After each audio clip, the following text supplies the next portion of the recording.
کیا جاتا ہے کہ بنی اسرائیل میں ایک شخص تھا جس کی بیوی نہایت حسین تھی، جس پر وہ اسرائیلی فریفتہ تھا۔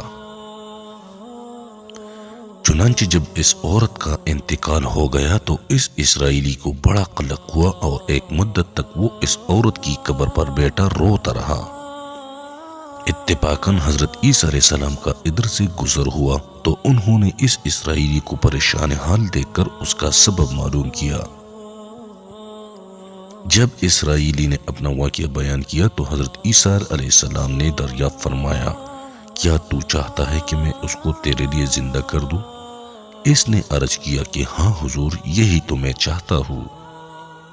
چنانچہ جب حضرت عیسیٰ علیہ السلام نے اس قبر کے مردہ کو آواز دی تو قبر سے ایک حبشی غلام جس کے ناک کے نتنوں، آنکھوں اور جسم کی دوسرے سوراخوں سے آگ کی لپٹیں اٹھ رہی تھی، حضرت عیسیٰ علیہ السلام کو دیکھتے ہی غلام نے کلمہ پڑھا کہ لا الہ الا اللہ عیسیٰ روح اللہ۔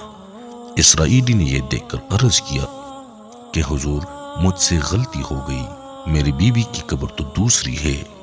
یہ سن کر حضرت عیسیٰ علیہ السلام نے حبشی کو حکم دیا کہ تم اپنی قبر میں واپس ہو جاؤ۔ چنانچہ وہ مردہ ہو کر گر گیا اور اس کی قبر کو مٹی سے چھپا دیا گیا۔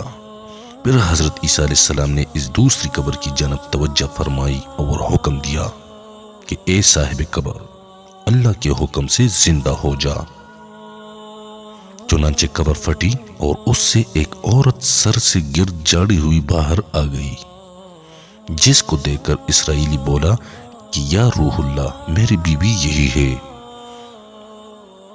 اور حضرت عیسیٰ علیہ السلام کے حکم سے وہ اسرائیلی اپنی بیوی کے ہمراہ لے کر واپس ہونے لگا، مگر عرصہ سے جاگا ہوا تھا، اس لیے اس پر نیند کا غلبہ ہو گیا، اور اس نے بیوی سے کہا کہ تیری قبر پر گریزاری اور بیداری نے مجھے ہلاک کر دیا ہے، اس لیے میں چاہتا ہوں کہ کچھ دیر آرام کر لوں۔ بیوی کہنے لگی کہ ہاں، آپ آرام کر لیجئے۔ چنانچہ وہ اسرائیلی بیوی کے زانوں پر سر رکھ کر سو گیا۔ اتنے میں ایک گھوڑے پر سوار ایک شہزادے کا ادھر سے گزر ہوا جو اپنے زمانے کا یکتا حسین تھا، جس کو دیکھ کر شہزادی اس خود فریفتہ ہو گئی اور اس کا دل قابو میں نہ رہا۔ اس نے شوہر کا سر زانوں سے نیچے رکھا اور پرت محبت و غلبہ عشق سے مجبور ہو کر شہزادے کے سامنے جا کھڑی ہوئی۔ ادھر جیسے ہی شہزادے کی نظر اس پر پڑی، وہ بھی اس کو دیکھ کر اس پر فریفتہ ہو گیا اور عورت کی خواہش پر اس کو اپنے گھوڑے پر بٹھا کر لے گیا۔ چنانچہ اس کے شوہر نے بیدار ہو کر جب اپنی بیوی کو نہ پایا تو نہایت پریشان ہوا اور اس کے ملنے کی تدبیر سوچنے لگا۔ سوچتے سوچتے آخر اس کے نشان قدم پر چل کر اپنی بیوی کو تلاش کر لیا، جو شہزادے کے پاس پہنچ چکی تھی۔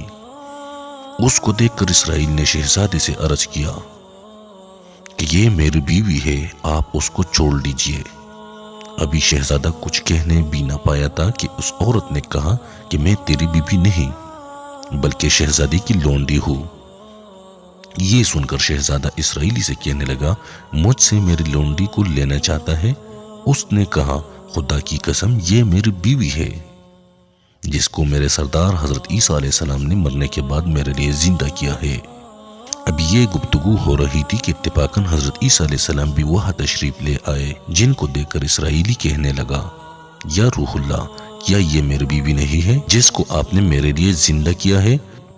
حضرت عیسیٰ علیہ السلام نے فرمایا کہ ہاں، یہ وہی ہے۔ یہ سن کر عورت کہنے لگی کہ یا روح اللہ، یہ شخص جھوٹا ہے، میں تو اس شہزادے کی لونڈی ہوں۔ حضرت عیسیٰ علیہ السلام نے فرمایا کہ تو وہ عورت نہیں جس کو میں نے اللہ کے حکم سے زندہ کیا ہے۔ عورت نے کہا، یا روح اللہ، بخدا میں وہ نہیں ہوں۔ اس کے بعد حضرت عیسیٰ علیہ السلام نے فرمایا، جو جان خدا کے حکم سے میں نے تجھے دی ہے، اس کو واپس کر دے۔ یہ سنتے ہی وہ عورت پھر مردہ ہو کر گر پڑی اور حضرت عیسیٰ علیہ السلام فرمانے لگے کہ جو شخص ایسے آدمی کو دیکھنا چاہیے جو کافر مرا تھا اور زندہ ہو کر ایمان لایا، تو وہ اس حبشی غلام کو دیکھ لے جو پھر ایمان کے حالت میں مرا ہے، اور جو کوئی ایسی شخص کو دیکھنا چاہیے جو مومن مرا تھا پھر اللہ نے اس کو زندہ کیا اور وہ کافر ہو کر حالت کفر میں مر گیا تو وہ اس عورت کو دیکھ لے۔ اس واقعہ کو دیکھ کر اسرائیلی نے قسم کھائی اب کبھی نکاح نہ کروں گا اور میدانوں کی طرف نکل گیا جہاں اللہ تعالیٰ کی عبادت میں مصروف رہ کر اسے موت آ گئی۔ اللہ تعالیٰ اس پر رحم فرمائے۔